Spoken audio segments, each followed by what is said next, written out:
welcome to this afternoon's session on low input farming. And this afternoon, we've got people who would like to talk about their farming systems that fit this narrative, who have been established farmers for years.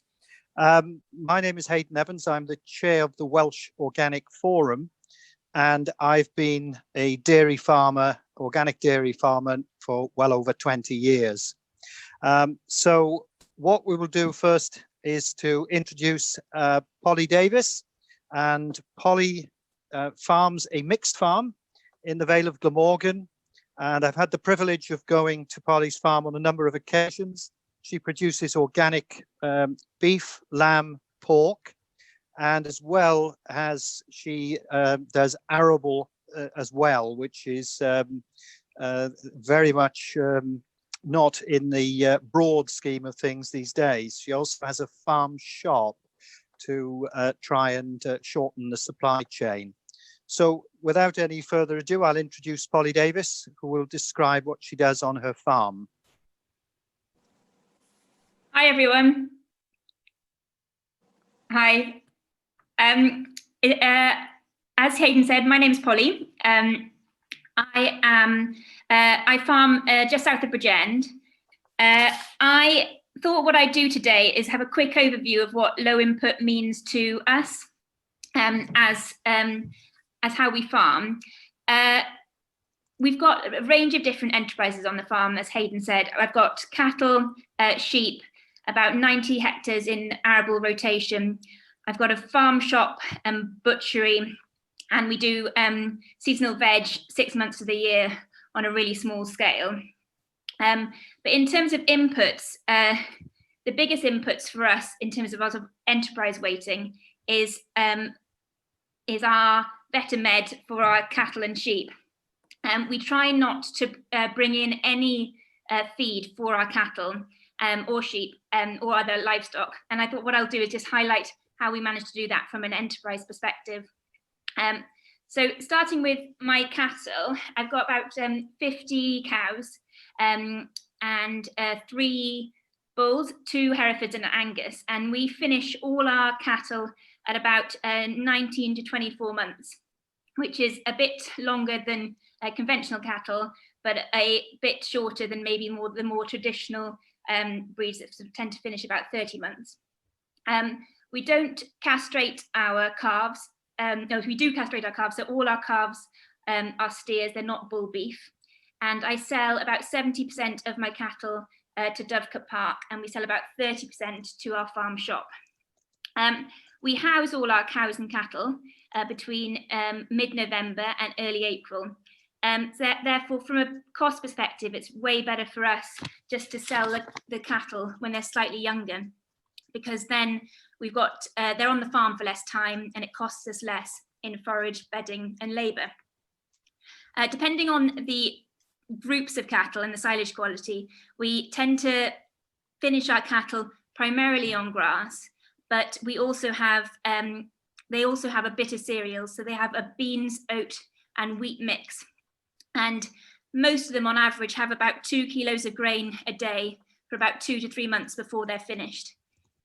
This works really well for our farming system, as all the cereals are grown here on the farm, and the grains are grains that currently won't meet the human consumption specification market. This addition to the diet is really fantastic. It fattens them quicker without compromising their health. And as well as fattening the cattle, the additional feed calms the cattle, which is really beneficial because it's much nicer having tamer cows. And obviously there's an advantage financially, because when you feed cattle a bit of grain, it enables them to meet the specification from Dovecote Park, which is the R4L specification. So therefore they're obviously a bit more profitable, and it makes the whole enterprise stack up a bit more. In terms of vetamed for our cows, we don't use very much medicine compared to the sheep. They are much hardier than sheep and they don't tend to die so easily. We do tend to routinely drench them for fluke, because fluke is is known on our farm, and it can cause lots of problems. We test the animals before we fluke them. The only large input we have is minerals. We definitely haven't solved this one. We do give all the cattle a bolus. We're on limestone grassland, and the pH in a number of fields is very high. So we have selenium deficiencies, which does cause a problem in the calving. With our sheep, again, our sheep have homegrown cereals. So again, that reduces our inputs there. Again, they have it about 8 weeks before they're pregnant, before they give birth with the multiples. And the vet and med we do give the sheep a bit more. It depends on the year. This year has been very warm and wet, so we've had quite a large issue with blowfly, so we've had to treat the sheep with this.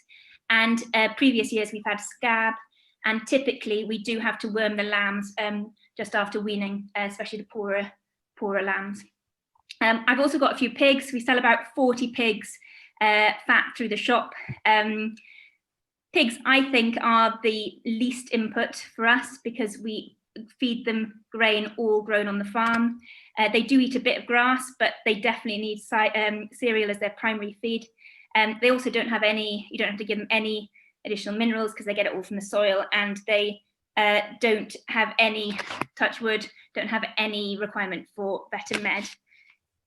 In terms of cereals, which Haydn covered, we do, as an enterprise on its own, it's a bit tricky where we are. We are organic, we don't use any herbicides or pesticides, and we do try to home save our own seed. So in terms of inputs, it hasn't got very many inputs, but financially it's a bit more of a challenge. Our yields definitely could be better when compared to other farmers. And my arable enterprise definitely works at the moment because it's largely reliant on the agri-environmental contracts we've got from the Welsh Government. Just some facts about arable in Wales. During the 20th century, the amount of arable land was reduced by 75%. This is a major problem because all the associated wildlife and ecosystems have massively disappeared. Arable plants are actually, which I call weeds because I'm a farmer, are the most critically threatened group of plants in the UK. And just farmers in Wales are not growing as much arable as they used to. This is happening largely because it's much easier to buy feed for animals across the border in England or in Europe, and that is the case for both organic and conventional cereals. So it's a fantastic thing to grow cereals environmentally and socially, but financially it's definitely a bit more of a challenge. So if farmers are thinking about growing their own crops, you've got to make sure you do the maths, and it's even more beneficial to get a grant. It suddenly makes it look a bit more, makes it make more sense. For us, growing cereals tells the right story. We are selling, having the farm shop, we are selling our cattle and our sheep and our pigs to people who really want to know about them. They want to know that the food has come, that the animals are eating have come from the farm. Everything has got short supply chains. People care about that, and it tells the whole story of our farm. So for us, it is a benefit, but the whole arable enterprise as a whole, it's an expensive one to get into, and it's more of a risky business than maybe cattle or sheep for farmers, just to give some understanding on that. Although I would say it was a positive thing, it's just largely getting the grants from the government is the challenge. That's all from me, Haydn. I hope it was helpful for everyone, but I'm happy to take any questions after the other speakers. Good, thanks, you, Polly. I'm Tony Little. I'm moderating the session for you this afternoon. So if you do have questions, just put them up in the chat, and I'll basically field them and then feed them back to the panel. So one question for you, Polly. Is the arable no-till or conventional? And that's from Helen Upson. Sorry, what was the question? The arable organic or conventional? Is the arable no-till or no-till? Or till cultivation? It's organic. So we do plough when I thought I call it min-till. So we try not to plough if we can help it, but because we can't use Roundup, some years it just has to happen. So I do plough probably in our rotation at least twice. It's very difficult coming out of grass and going into cereals in both the winter and the spring cereals, and doing this without Roundup. It's very difficult. If to do it organically, you just have to use discs, and you'd go over and over and over and over the field, and you're using a lot of diesel. So there's not quite a good solution in terms of diesel and tractor time to do it not by ploughing. But I don't have a massive issue with ploughing. I think it's all about compromise.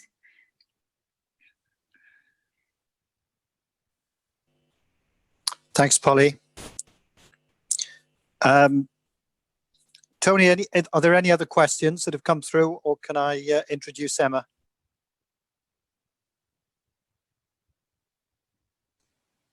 No more questions so far. Keep them coming on the chat, folks, but Haydn, go ahead and introduce Emma.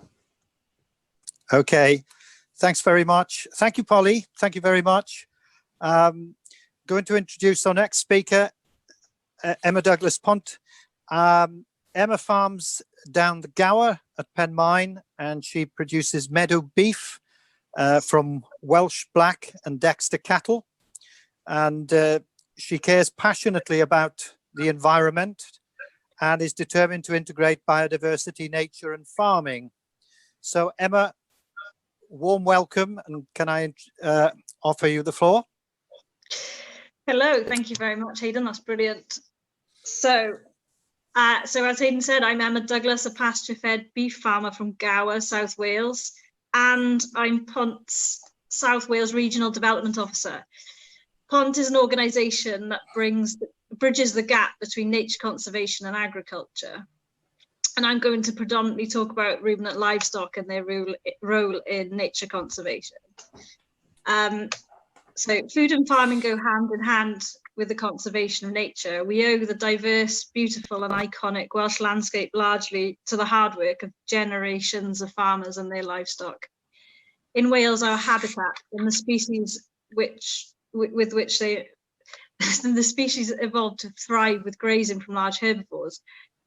Some of these are the ancestors of our native pony and cattle breeds. Since our natural suite of large herbivores is largely extinct, livestock are required to act as proxies for them. Not only do they fulfill the role of vegetation management, trampling and disturbance within the ecosystem, they also produce dung and urine, which play an important role in the biogenic carbon and nitrogen cycles. In more recent times, farmers have been subsidised to produce more food cheaply. This has led to the loss of native breeds in favour of large, fast-growing continental breeds, which finish at a younger age at the correct weight, conformation and fat class for the supermarkets. We've been led away from traditional agricultural practices, which were inherently wildlife friendly, and biodiversity has suffered as a result. The public have become divorced from food production and wildlife and spend the lowest percentage of income on food than ever before. As costs have risen and demand for labour increased through mechanisation, succession has become a problem, and small farms can usually only survive due to supplementary income from second jobs. Therefore, commoners' rights are left unexercised and more difficult parts of the farm are left ungrazed due to time constraints in check-in. Native breeds and hefted livestock with the adaptations required to thrive on local forage with localised diseases and toxic plants, landscape and vegetation are lost from the landscape, and these changes usually there's usually a resultant loss of habitat quality. We lose the aesthetic value of these breeds from the landscape, our traditional practices, genetic diversity, and the ability to remain robust for changes in the market and climate. But it's not all bad news. Recently, there's been a shift towards low input agriculture and awareness around food quality. Cost benefits of low input livestock farming and biodiversity gains are more widely studied and discussed at the moment. Chris Clark's Less is More report released last year states that reducing output and hence livestock numbers to a level where stock are grazed only on the farm's naturally available grass, i.e. without artificial fertilizers, increases profit or reduces losses through significant savings of variable costs.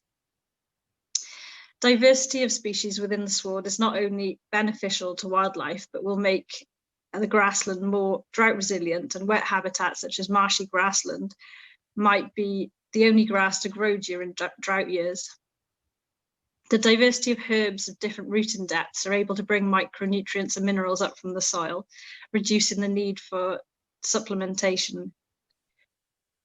Medicinal compounds found in native plants have beneficial properties for livestock health, and some have anti-helminthic properties, so reduce the costs required for worming, required in worming.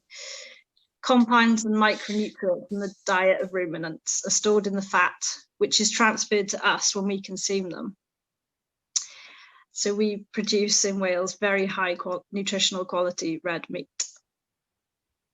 As someone who direct sells pasture-fed beef, I see an increase in interest from consumers who want organic, grass-fed, local red meat straight from the farm. The fact that the animals spend much of their time grazing nature reserves for the benefit of wildlife is an added selling point. It's also helped us to turn a profit above subsidy. Return to traditional breeds and easy care grass-fed genetics, which can take advantage of poorer grazing and harsher conditions without the need for housing, have lower husbandry demands, are clear winners. They are low cost and produce benefits for taste, nutrition, nutrient cycling and biodiversity. Thank you.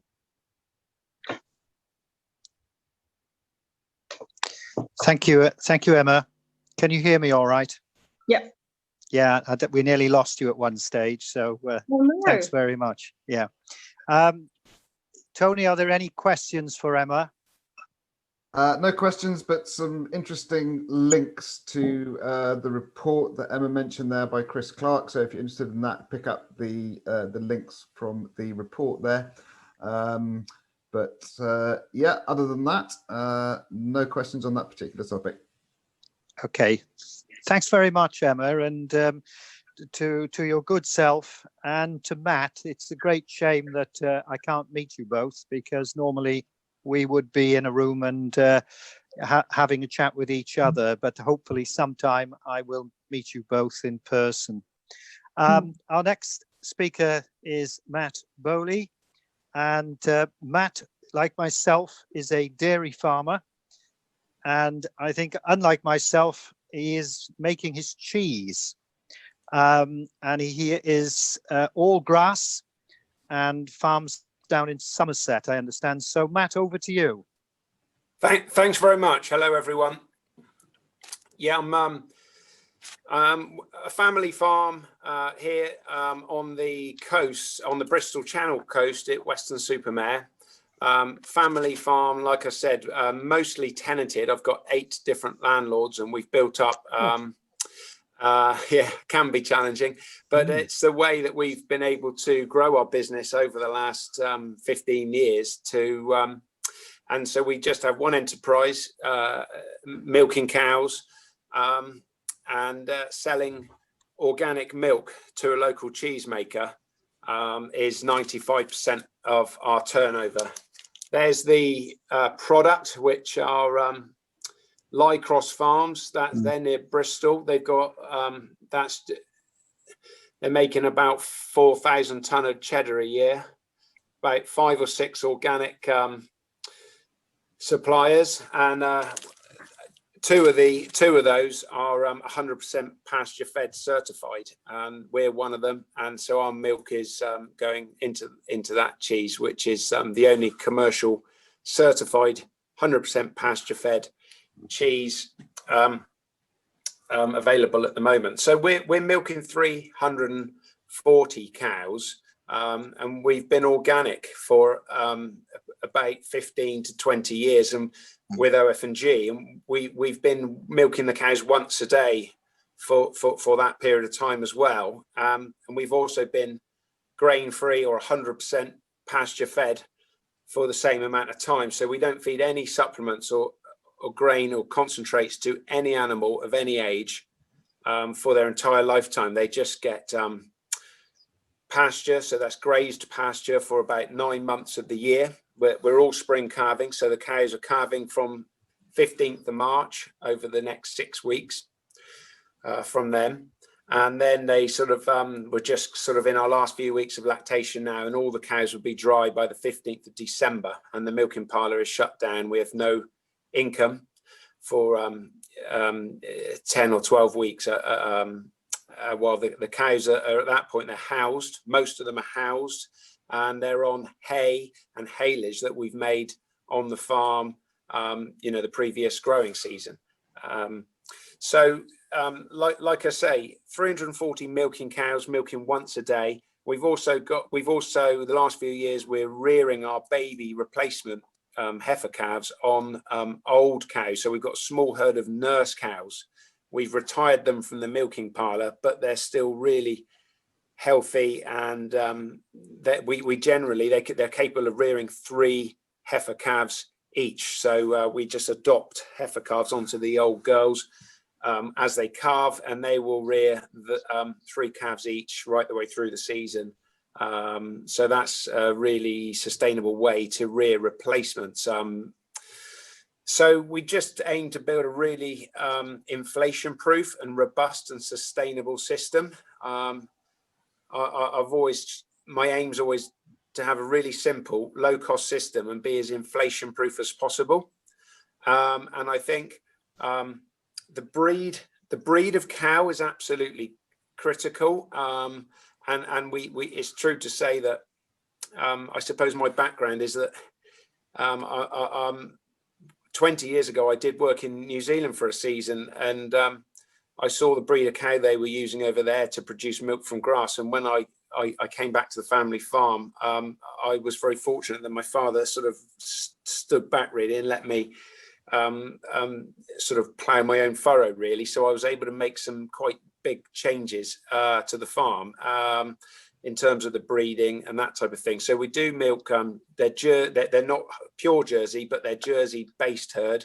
We do use a mixture of genetics such as Montbéliard and Dairy Shorthorn, Norwegian Red, but they're primarily New Zealand Jersey based. As I said, selling to a local cheesemaker, we get paid for the fat and protein in the milk rather than the volume. So it's important that we keep breeding for high protein in our milk. I'll just run you through a few of our inputs so you can see how I'm trying to keep everything low input and, like I said before, inflation proof where possible. So starting with feed, we actually aim to not purchase any feed at all. I mean, when I do a budget every year, I put 0 into the purchase feed column, although like Polly, we do have to buy minerals. That's generally my only purchase feed cost. We do feed a mineral through the water supply. Obviously with milking cows, we have to get magnesium into them every single day, and we do that through most dairy farmers would be feeding concentrates in the milking parlour, which would carry the minerals to the cows. However, you know, we just use a water-based water delivery system for that. I suppose possibly 1 year in 3 or 1 year in 4, we might not have enough hay, so we've got a couple of organic hay suppliers that we'll turn to if we've had a poor growing year, and just buy a little bit of organic hay just to balance what we need. And then looking at vet and med, I always think it's completely linked to milk yield inversely, really. And I think the nature of our system means that our cows are very low yielding. I mean, I've often say to people that we'd be the lowest per cow production in the UK. You know, having said that, we've got very small cows. They're probably mature weight of about 450 kilos. We don't feed any supplements. We've got quite a short lactation length, in about 260-day lactation, and we're only milking them once a day. So in terms of litres, because everyone likes to know litres, we're doing about 3,000 litres per cow. We tend to benchmark it in solids because that's what we're being paid for, and the cows are doing just a shade under 300 kilos of milk solids per cow. Our rolling fat is 5.2 and protein is about 4.2. So really high solids milk, but just not very much of it. So our vet and med costs are really low, which is a function of a low milk yield, really. Very little lameness. I think we've had about 3 or 4 cows with this year out of 340 milking cows, and low mastitis levels because there's very little stress on the cows, and very, very high fertility. The once-a-day milking has a huge effect on we're not losing many cows due to infertility at all. And the nature of our system is that we have quite a low replacement rate, so we're able to sell surplus stock off of the farm. Machinery wise, we do use contractors for almost every job you can think of. We're, with our replacements on the farm, as well as the milking cows, we're running about 550 animals, and we run that with 1 tractor and 1 quad bike. And labour wise, I got 1 full-time employee, a young lad who's an excellent stockman, helps me with we both share all the jobs on the farm. Fertilizer, obviously, that's it's quite, we're not purchasing any feeds in. The only input going on the soil is basically compost, which we're really we bed the cows in a big loose house shed in the winter, and we're purchasing straw, which we later windrow compost. That's going back on the land. And seeds, we do very little reseeding. I mean, it would be probably in the region of 3 to 4% of the total farm area per year. So that just takes you through some of our inputs, really. And we were running along organic farming this way for a long time, really. And we, I was an interested member of the PFLA, and they were very supportive. They didn't have any dairy farmer members about 5 years ago, so we were able to work with them in formulating a set of standards for dairy 100% pasture fed, and subsequently our milk buyer, Lycross Farms, have taken that on board and launched this cheese with the certification on it, and because it was the way we were farming, we didn't have to make any changes, and a lot of people, well, in fact, the PFLA said to us 5 years ago, they said, well, beef and sheep farmers can be 100% pasture fed, but obviously you can't milk cows without feeding them some concentrate, and I said, well, when I worked in New Zealand 20 years ago, the entire industry was 100% pasture fed. It'd grown for 100 years, and they hadn't fed a single kilogram of grain of concentrate of any sort to any animal in that country for 100 years, and had a successful dairy industry, and that's what I had sort of adopted 20 years ago. But there's still plenty of dairy farmers that think you can't milk a cow without feeding it any grain product. So that's how our farms evolved, and we've worked quite hard to sort of find a market for our product with the support of the PFLA and Lycross cheese. I'll leave it there for now, and we can come back in if there's anything interesting later on. Okay, thanks, Matt. That was very informative. And for the non-dairy farmers out there, I can assure you, as a dairy farmer myself, if Matt has actually only got very nominal lame cows, as he's just said, that isn't by accident. There's a lot of quality management wrapped around that. Tony, any questions for Matt? Yeah, we've got 3 or 4 there. The first is for both Emma and Matt, and it's this: has anyone found cattle or sheep breeds that can't adapt to a pasture-only diet, and that's even accounting for a slower growth rate?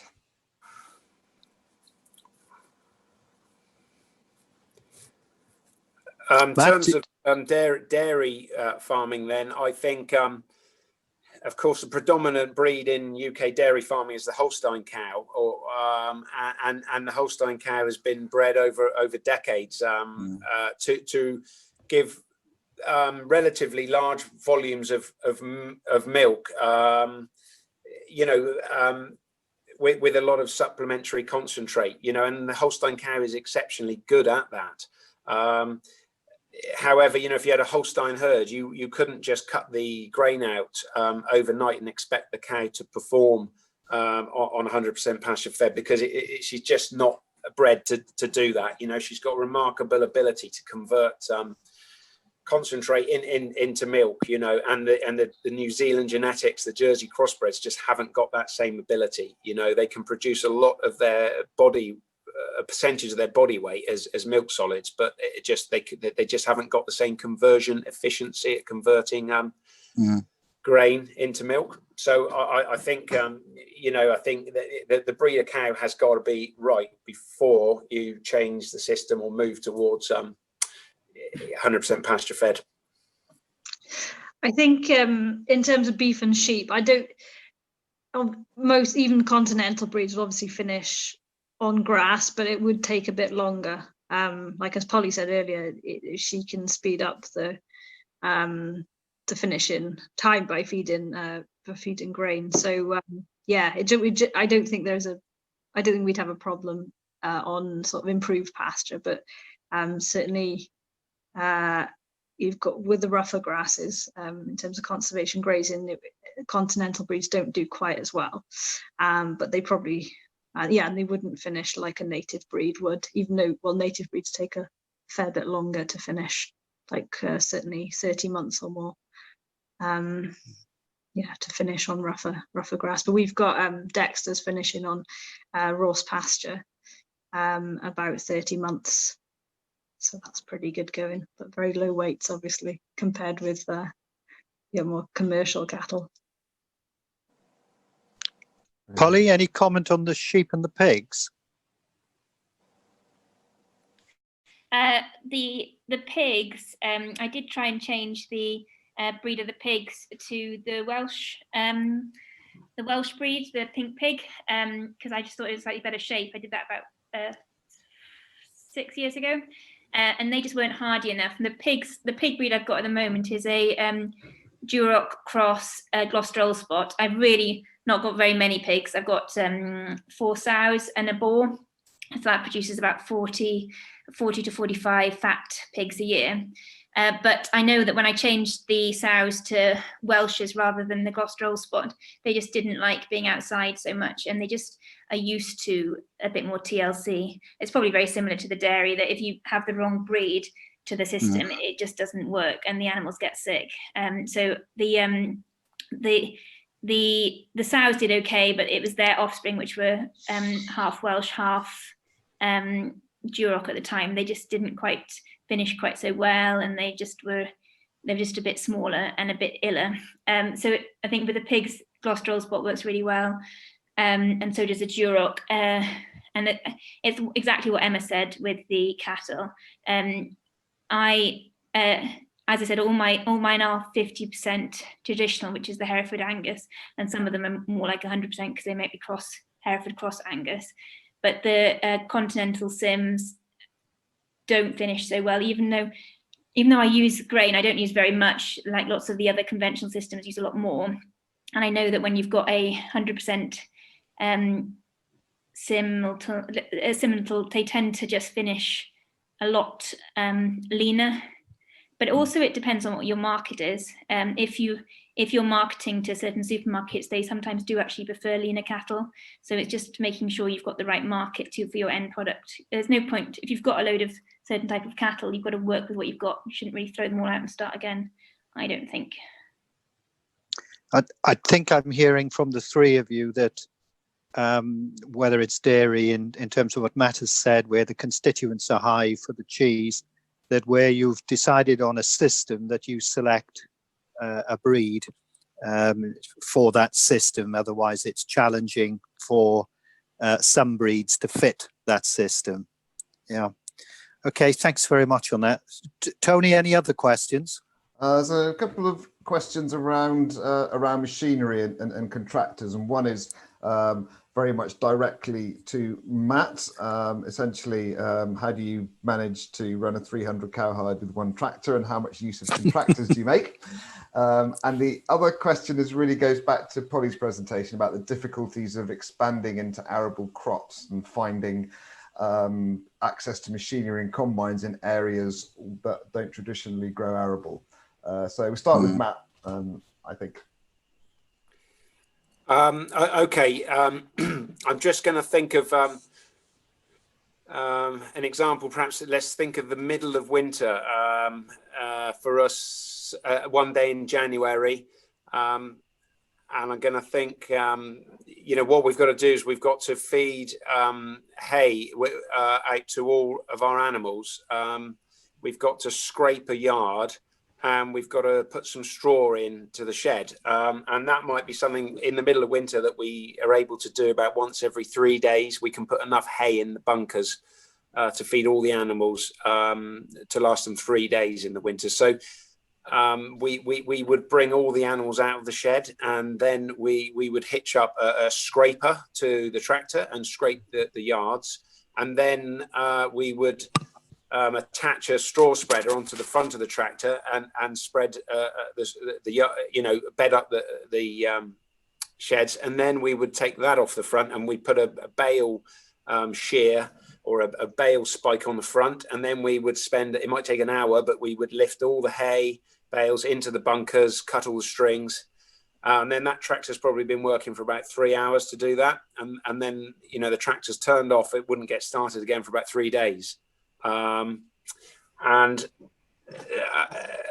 I'm just, we do a little bit of topping in the summer.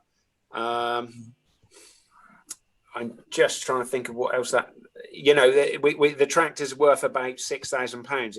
It's 20 years old. It's done 8,000 hours, and we run a quad bike just for going around checking animals, moving animals, shifting fences. And so contractors, yeah, our contractor cost would be, you know, per cow or per litre would be a lot higher than the average, but our machinery bills and our direct labour would be a lot lower. You know, we would use contractors to do all fencing work, all ploughing, all haymaking, every task of haymaking, muck spreading. My brother actually managed a farm in New Zealand with 1,000 milking cows for 3 years. They had no tractor. My brother said that occasionally the only time they needed a tractor was if a cow had died, and they went to the neighbour's farm to borrow a tractor so that they could sort of move a dead cow ready for collection. That was the only time he felt he needed a tractor on a 1,000 cow milking farm. Thanks, Matt. I think the cost of those tractors now, new tractors, are so phenomenally prohibitive on a small farm. I know that myself because we only operate on very old machinery, a bit like yourself. But to change the tractor, we're talking today about 50,000. And on my number of cows, it just would not be cost effective. The depreciation killing. Polly, was you going to make comment on the arable side on that?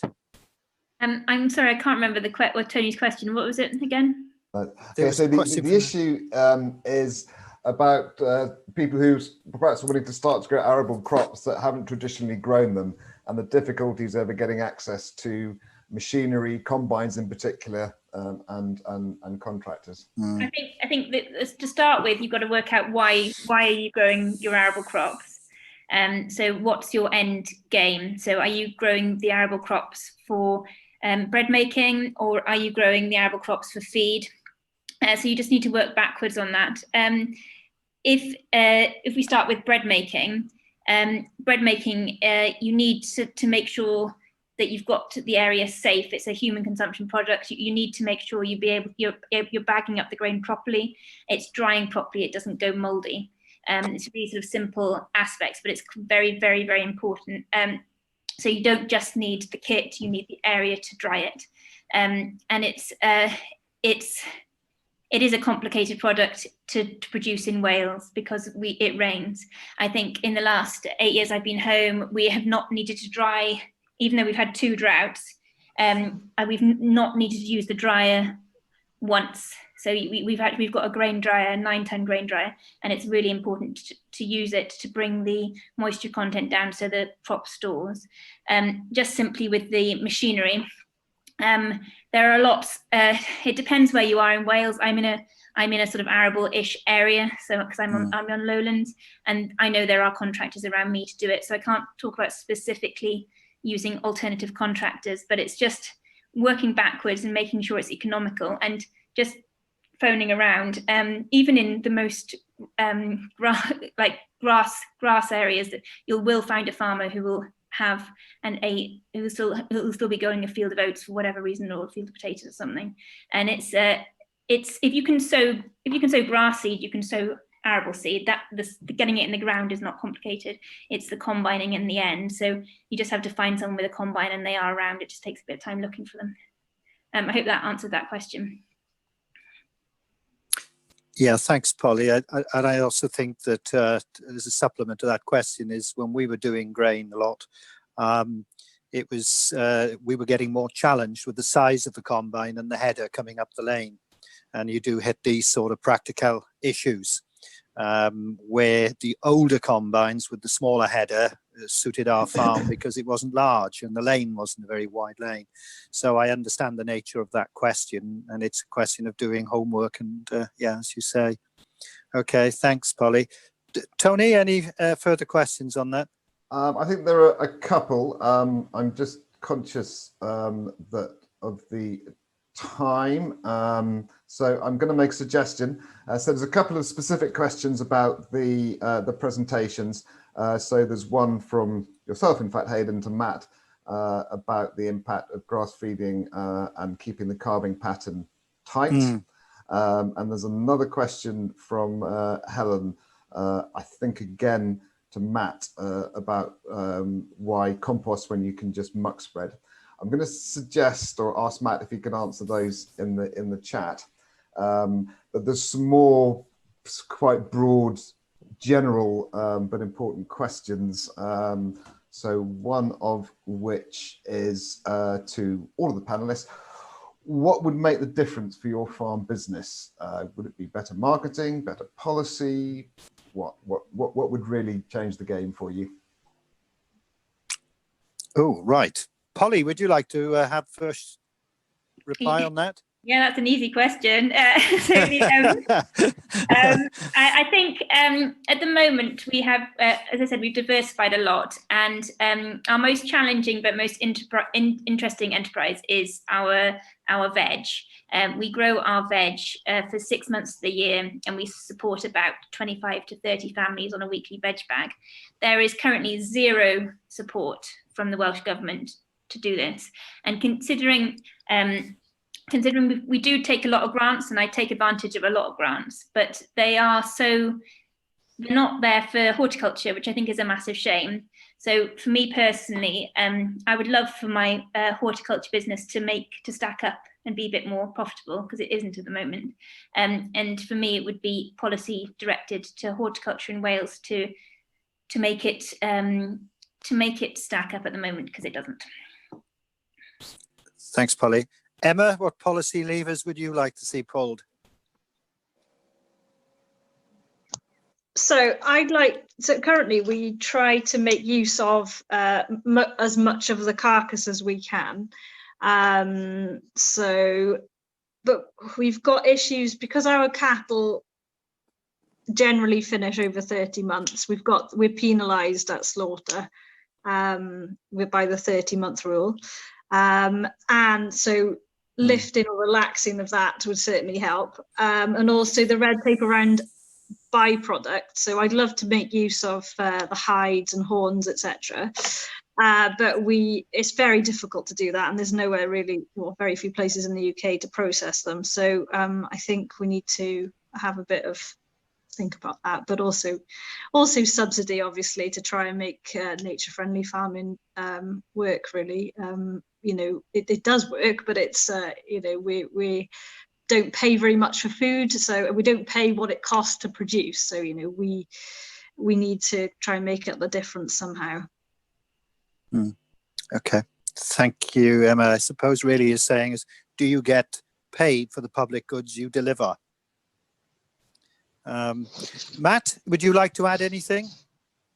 Well, the first thing I thought of for my business is probably rent reform, because you know, rent is almost my biggest cost, and I've got, like I said, 8 landlords, and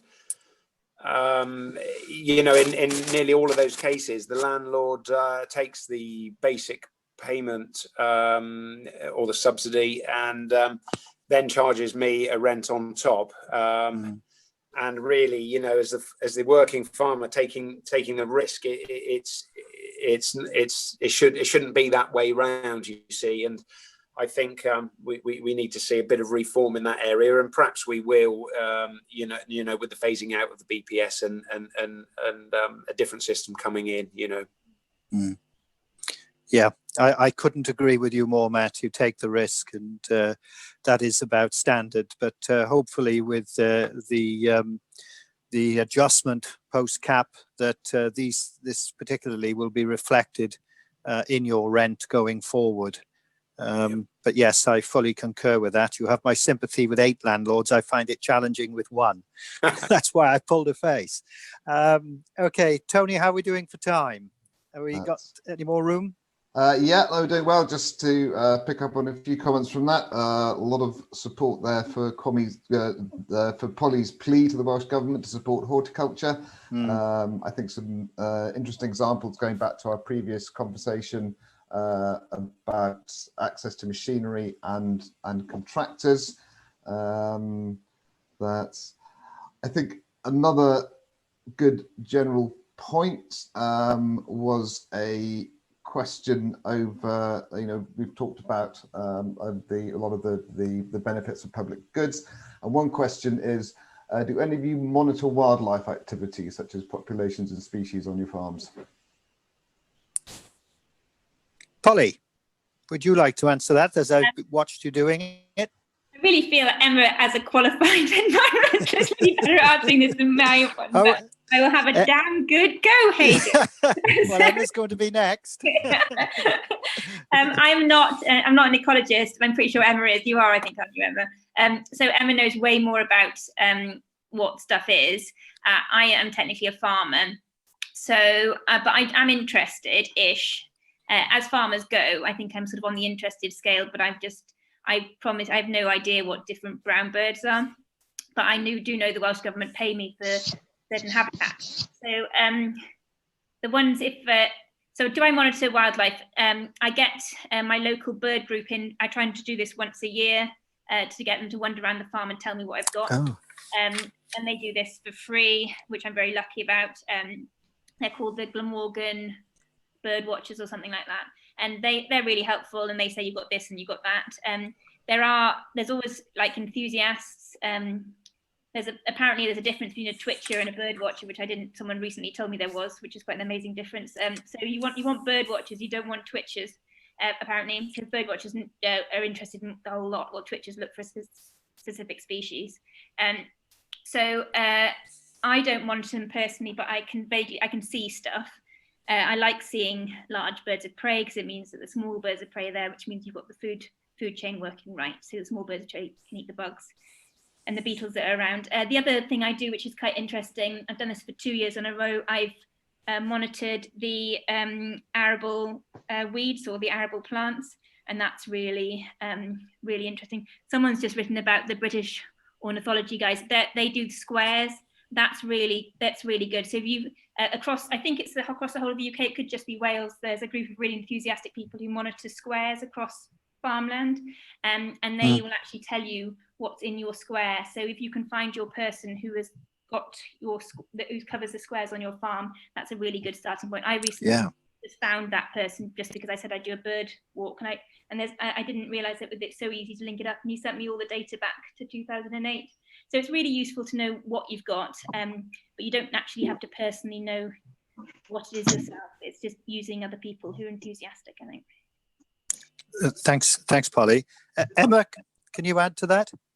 Yeah, well, I probably can't add a lot more than what Polly said, really. But various organisations, like our local biological record centre might be interested in monitoring species on your land, and you've got organisations like the Amphibian Reptile Conservation Trust and other species NGOs, which usually have a scheme, a national recording scheme, which might be interested in recording on-farm biodiversity.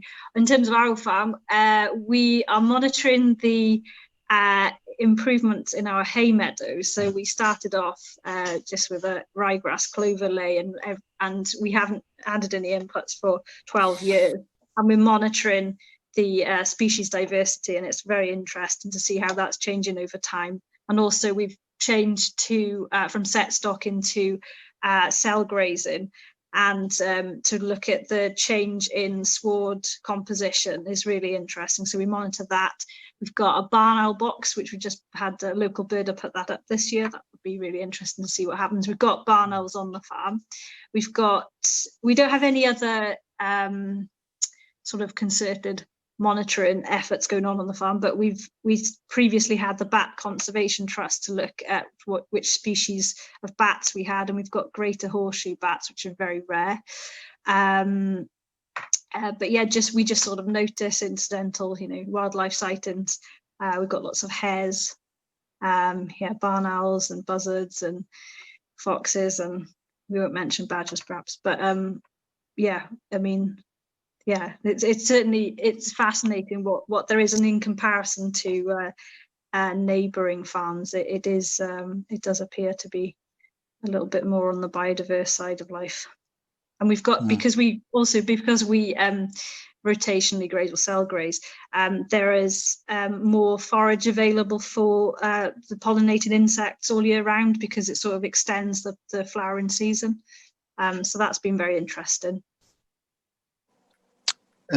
Thanks, Emma. Matt, anything you would like to add? No, nothing to add. We've certainly anecdotally just seen a gradual increase in everything mentioned over a long period of time. And the only other thing I'll mention is that we don't really cut hedges on our farm at all. And it may look a little bit untidy to my neighbours, who insist on cutting everything sort of 2 foot wide and 2 foot tall every year. That's an incredible refuge for wildlife, absolutely incredible. And a month ago I saw 6 hares playing together, and it's the most I've seen together in a group. It was wonderful. Yeah, they're fun to watch. They really are.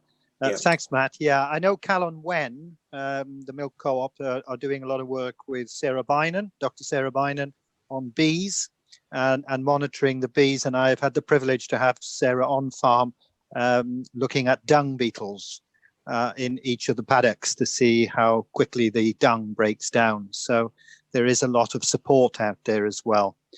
Conscious of time now, so Tony, I'll go back to you and see how we are. Yeah, I think we're doing well. I mean, interesting question here, which sort of takes us in the direction, anyway, of agroforestry, which I know is something that's a really hot topic.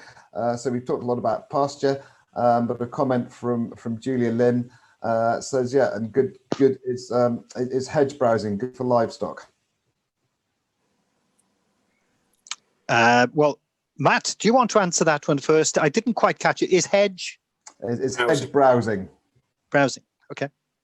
I'm probably not qualified enough to answer that question, but we do see it's fascinating watching cattle pulling even blackberry. Can you imagine how uncomfortable that must be? But they'll pull green blackberry, wrap it around their tongues and eat that. Fascinating. Yeah. Emma? I know that the Organic Research Centre has papers on use of browse for livestock. Yeah, I think it's very high quality, and obviously trees will have different rooting depths to sort of herbs and grasses, so they're likely to pull up more a different range of micronutrients and minerals. I know things like willow has salicylic acid, isn't it? So it's sort of a natural painkiller. And you know how, well, like Matt said, you know, if a tree falls down or a branch falls down in the field, the cattle are around it straight away. So they like the addition, the supplement of the browse in their diet. And obviously, naturally, that's what they would do. They'd browse and graze. But Polly, any further comment? Yeah, just on yeah, the cattle do browse all the hedgerows. I don't know the technical reason why, but they definitely do it. I just think on the agroforestry thing, being a tenant is I've got tenants. I've got two different types of tenancy. I've got an AHA and an FBT, but both those types of tenancies really don't allow for agroforestry, and I don't see the Welsh Government enabling tenant farmers to benefit from agroforestry schemes that are happening at the moment. So we've put some areas into agroforestry about 20 years ago under the Tgovel scheme, and then we're now not being paid for those areas for Glastir. It's just, but I'm obviously paying rent on them. So it is quite challenging when you're a tenant farmer. I know trees are good for the environment, but I can't see how financially, because especially my FBT it's a 15-year FBT, which is a long FBT, but I've got 9 years left. I can't see how financially I benefit from that, or persuading my landlord that putting in trees and then they might want to pull them out at the end of the tenancy. It's a really complicated issue, and I think it seems to be overlooked on most conversations, because the most big people who are doing the big agroforestry schemes, even Helen Browning, who is a tenant farmer, she's done the agroforestry scheme on her own field. So I haven't seen any tenant farmers doing that, and it would be interesting to see those if they exist. Thanks, Polly. Thank you very much. Yeah, it's a very excellent question, that, because I noticed with our cattle, they go to the hedges and self-medicate. And I know it's been raised by a number of people over the years at the Welsh Organic Forum, Elvin Davies particularly, as to what should be the constituent part of a hedge when you plant it. So I think there's some considerable work that could be done around that. And I remember in New Zealand, they were actually self-medicating on pasture. Okay, Tony, any other questions? I think a lot of comments just highlighting some of the very good resources on agroforestry, and indeed some sessions earlier in the day, which I didn't attend, but I'm sure the resources will be available. So yeah, there's a lot of information on that topic available. I think an interesting comment from Helen Upson, who says that she's seen FBT documents that specifically prohibit tree planting or state that all trees are the landlord's responsibility, and that yeah, is clearly a barrier to agroforestry. I don't know if there's some comments on that.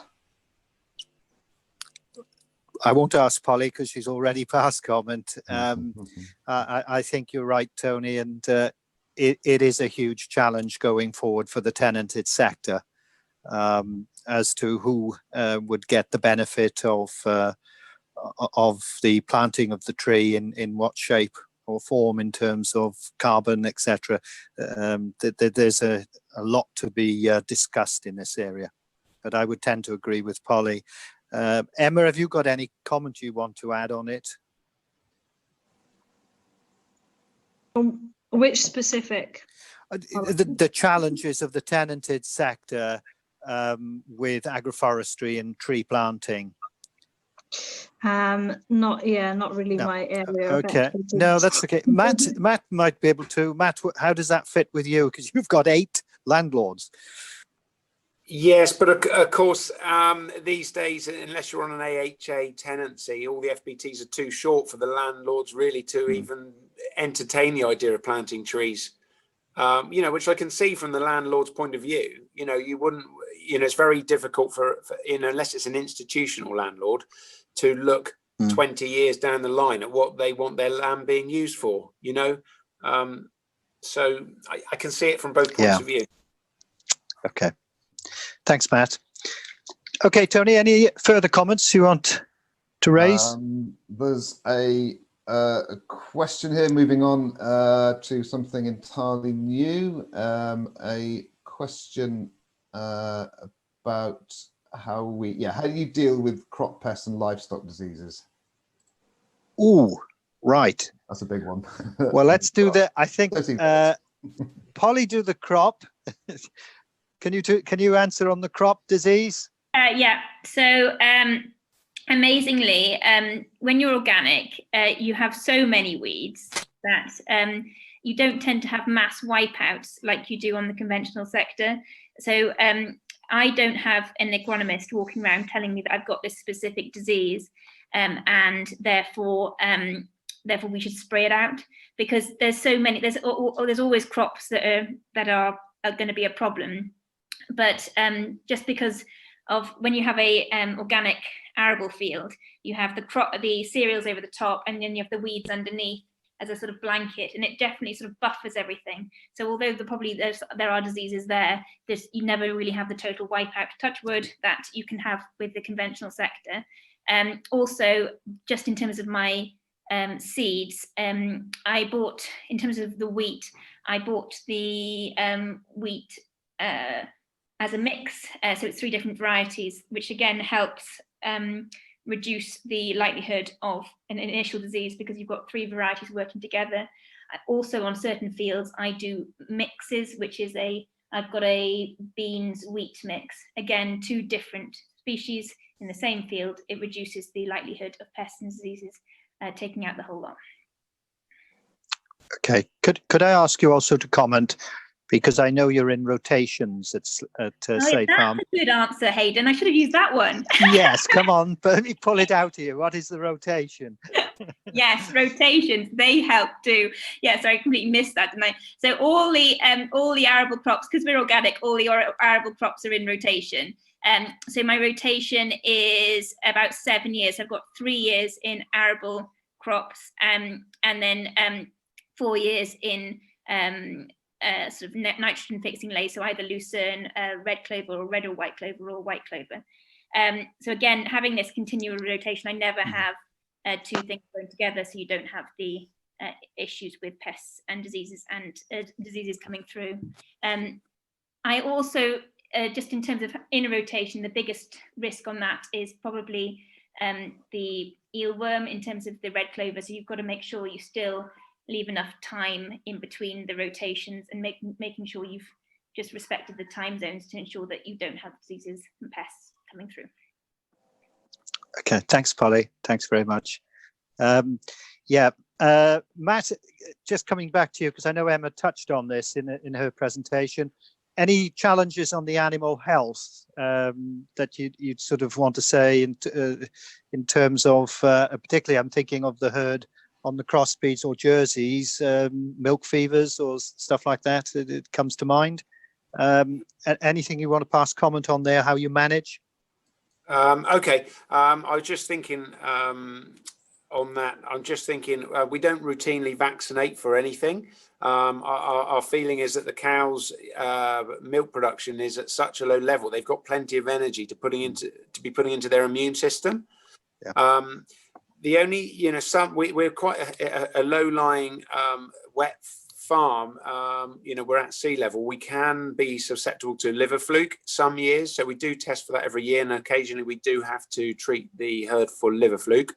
And in terms, I suppose our biggest risk is probably, for any cattle owners now, is Johne's disease. That's become quite prevalent, and so we are, like everyone, taking that quite seriously, and we are testing and managing accordingly for Johne's. In terms of metabolic problems, you're right that the Jersey cow has got a reputation for milk fever at calving time, but we're really careful with the minerals that we get into the cows in the 6 weeks running up to calving, and so we don't, touch wood, have too many metabolic issues either. Thanks, Matt. Emma, anything you'd like to add? Well, I think I mentioned earlier about the diverse range of species that we have. So things like bird's-foot trefoil, it has anti-helminthic properties. So, and the cattle have a diverse diet anyway, so their health is generally quite good. We don't have many issues. We do treat for fluke because a lot of our young stock will go out and graze very wet, fluky pastures when they go out conservation grazing. So unfortunately, we do have to treat for fluke. We fecal egg count and treat if we ever have an issue. I think another thing, if we buy in, we're very careful about screening for diseases, because we did have an issue with BVD, which we bought in. And another thing, like in terms of, we have babesiosis, so redwater. It's a redwater area where we are. So if the cattle go out graze on the common or some of our fields as well, the ticks there pass on the babesia, which causes can be a fatal disease. So to expose the calves to the tick bites when they're before they're 6 months old, that's really important for us as well. And that's another issue with the loss of hefted flocks and herds, that the herds and flocks that have been adapted to live in an area for generations after generation are lost from an area, and they were able to withstand all these issues. But once we lose those, it's hard to get it back. Okay, thanks. Thank you, Emma. Tony, anything come through that you want answered? No, I think that that's the key areas that have been covered. If you've asked a question or a topic that I feel I haven't picked up sufficiently, the next couple of minutes is your chance to pop something in the chat. But otherwise, I think we've covered all the ground. Thank you so much to the speakers. Okay, thank you, Tony. And anybody that has put something in the chat, you'll pick it up and we can reply to them if it's been missed. Yeah, certainly. I'm not sure what the conference organisers are doing about recording the messages in the chat, but I'm sure that they're doing an excellent job of capturing all the information. We'll capture all of the information. Quite how we'll sift through it all, I don't know. But the whole session's being recorded as well, and at some point when Jane and I have got the space in our heads, we will publish all of the material. Okay, thanks, Steve. I just wanted to clarify that. Thanks very much. Well, in which case, then it just falls on me to thank the speakers. Thank you all very much for your time today and your efforts, and deeply appreciated. And thank you all for attending the session. And stay safe, and we'll close the session. Thank you.